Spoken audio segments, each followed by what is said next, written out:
back in, I guess it was 2013, maybe, or 2012, Project Bark, which is represented by Bob and Judy Sloan here. That's a spay neuter voucher program here in Guilford County. We actually got a PetSmart Charities grant to do TNR. So for that grant, we were required by PetSmart Charities to focus in, and we did several big colony completions. And I know that everyone here who works on ferals, I mean, Jennifer has a colony that's now down to 0 cats, right? It was 1 cat for a while, now it's down to 0. So we certainly have made progress. Everyone knows about the colony completion idea and follows it. That's what Leah is doing now. So we certainly have that experience of going from colonies, never as big as 450, I haven't seen any of that, but 50 that are down to small numbers now. We have had that. What Leah is kind of, you know, dealing with now, and it's not surprising, is that there are, it's like you said, you have to keep up. There are new colonies that seem to pop up overnight, or at least we discover them. So she's working with people that live in rural areas that last year had 5 cats and this year have, you know, double digits kind of thing because they haven't spayed or neutered. So while we have definitely made progress, there are also new ones that keep turning up. That are new colonies. It's not just the same colony that we keep revisiting over and over again. We, like a number of years ago, we did a calculation based on numbers provided to us by some of the you know, granting organizations, that in Guilford County, in order to see like a substantial decline in euthanasia of community cats, we would need to see, you know, an extra 2,000 surgeries a year that otherwise would not be done. So this is not like, I'm already bringing in mine, so let's count it. These are ones that would not be done in the absence of assisted funding and things like that. So we are just sort of continually looking for the funds for that additional number, because Guilford is the 3rd largest county in the state. We estimate that we actually have a fairly large population of outdoor cats out there, in the tens of thousands, if not higher. So, I mean, we're certainly aware and trying to follow all those best guidelines. It's just that the number of colonies is quite high. One of the things I think that we sometimes forget about in the equation is that the feral cat colonies that you're seeing that are popping up are the result of owned cats having kittens, and then those kittens, you know, wandering away. There's social pressure. There's a lot of other reasons that cats would leave home. A lot of people think that they're left, but a lot of times the cats do leave on their own to seek safer, better environments where they're not being beaten up by other kitties, so they take their business elsewhere. So by really putting a lot of pressure on spay-neuter of owned animals, you actually can intervene before the colony gets set up. And I think that sometimes we forget that. We get really focused on trapping cats and not recognizing where they're coming from. And that's, I think, would be something that you may want to discuss pretty seriously, is yes, you still want to trap and find the ones that are setting up housekeeping out in the community, but as long as you have these cats that are not spayed and neutered that are owned, you're constantly going to be getting more and more community cats set up. Yes.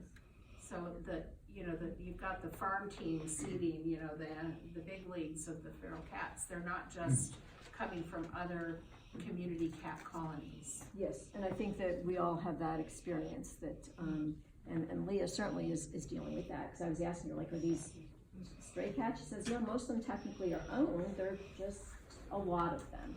So, yes, and then that's something we've discussed in this, you know, in this board, like the best ways that are available, like best practices to encourage spay-neuter of owned cats. We, in Guilford County, we don't have, I believe in Wake County you have some form of registration, even of cats? No? Okay. I was mistaken. Okay. Anyway, like, you know, so what are the best ways, most effective ways to encourage spay-neuter of owned cats? Project Bark has a voucher system. Right now, my understanding is that it's based on proof of need. So people are eligible to get a voucher if they prove financial need. Some other communities are able to do away with that obstacle, and if you want a voucher, you get a voucher, kind of thing. So these are all things that we are discussing. Let me ask you a question, Yes. if I might. You mentioned the community wellness clinics in Durham that you're doing. You're going into the community, looking at the total wellness, spay, neuter, animals, but cats. But you said just since that's what we're talking about. I would presume that if you go into these hotspot communities and you do these wellness clinics, and if you are successful in getting a percentage of the people to spay or neuter their cat, that you then one of your purposes of being there is to stop to hopefully reduce the number of kittens that end up in these feral community cat colonies. Would that be accurate, or is that stretching it?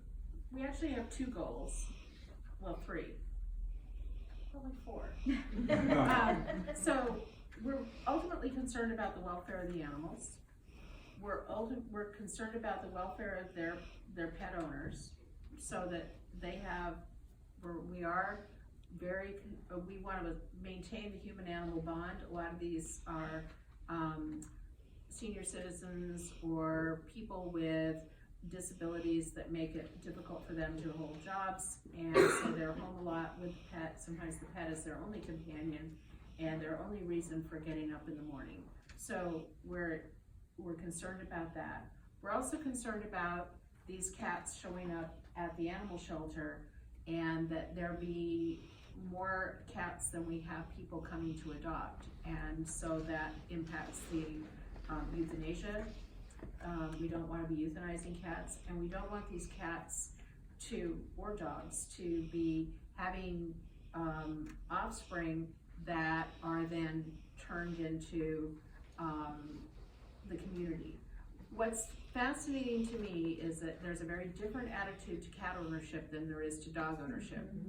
So people will bring a cat into me that's 3 years old, and I'll say, is this your cat? No, this is just a stray cat. So how long have you been feeding him? 3 years. He just comes and I feed him every day, and I see he's got a collar on, but they don't think of it as their cat. It's really fascinating. No one would feed a stray dog in most of our communities for 3 years and say, well, he's really not mine. He just shows up, and they either acknowledge and keep the dog as their own and take ownership, or they find him a situation, they call animal control. So it's a really different strategy for dealing with the cats. So they don't, yes, they own them. Legally, they've been feeding them. The cats live at their house. They live on their porch. They may not come in the house, but they are their cats.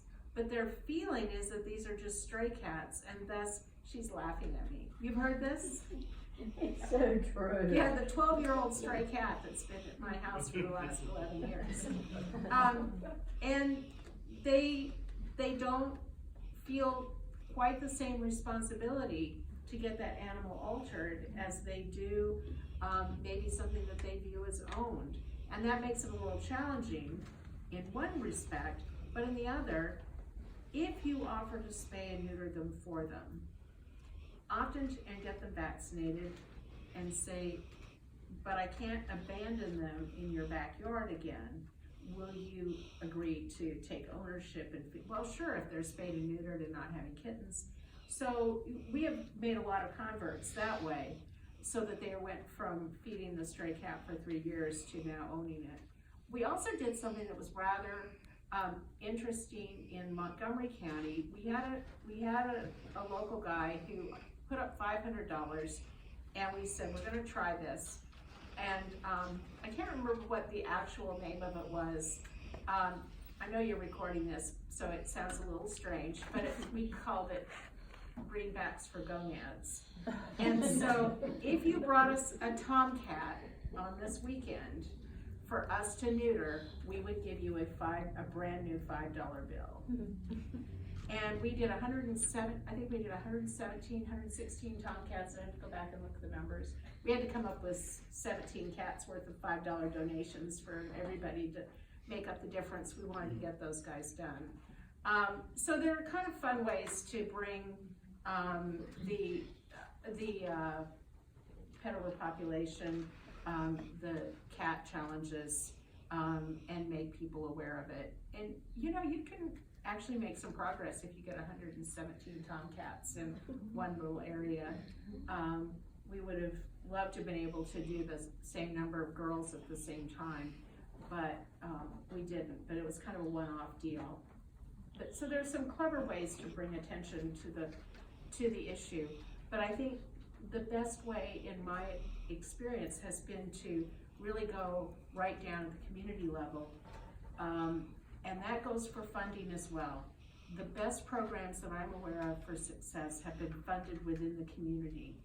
And I know all of us are looking for the big grants, but oftentimes if you have a foundation and you really, really work local resources, you can raise a lot of money. And I know this because I raise anywhere from $26,000 to $30,000 a year to run my program. And it's rare that I have a donation over $500. And yeah, some people donate $5, some people donate more.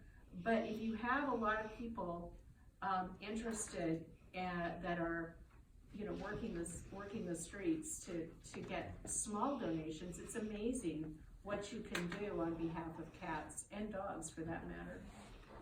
But once you get something moving, then it will oftentimes attract bigger money, bigger donations, because what's the thing that everybody wants to see when you're writing a grant? Previous success. And it's really hard to show that you have a track record until you have some seed money to have a track record. It's the same thing when we're doing research. They want to know that you pretty much have to have the answer before you actually do the experiment. Right. Like they have a sustainable plan to carry forward when the grant money ends.